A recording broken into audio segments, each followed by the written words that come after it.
पंतप्रधान नरेंद्र मोदी उद्या नवी दिल्लीत इंडिया AI इम्पॅक्ट एक्स्पोचं करणार उद्घाटन।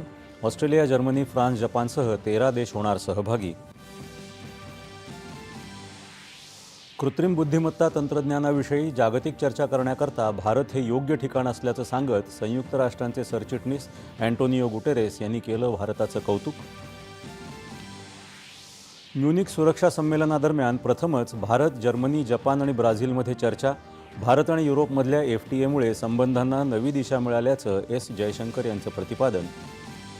सर्व आंतरराष्ट्रीय व्यापार करारांमध्ये शेतकरी, पशुपालक आणि मच्छीमारांच्या हिताची जपणूक केली जाईल, केंद्रीय गृहमंत्री अमित शहा यांची ग्वाही।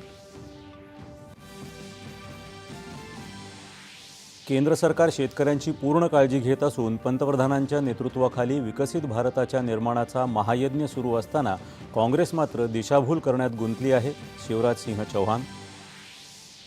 राज्य दहशतवाद विरोधी पथकाची यवतमाळ आणि अहिल्यानगर जिल्ह्यात 20हून अधिक ठिकाणी शोध मोहीम, काही जण चौकशीसाठी ताब्यात। काँग्रेस प्रदेशाध्यक्ष हर्षवर्धन सपकाळ यांच्या वक्तव्याचा निषेध करत भाजपाचं राज्यात आंदोलन।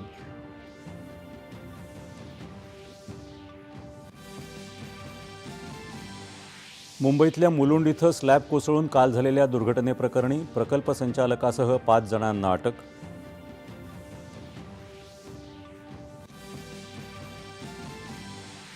महाशिवरात्रीनिमित्त देशभरातल्या शिवमंदिरांमध्ये भाविकांची गर्दी। राज्यातही ठिकठिकाणच्या मंदिरांमध्ये हर हर महादेवचा जयघोष। आणि T20 क्रिकेट विश्वचषक स्पर्धेत आज कोलंबोत भारत आणि पाकिस्तान यांच्यात लढत, मात्र सामन्यावर पावसाचं सावट। नमस्कार, 4:30च्या बातमीपत्रात मी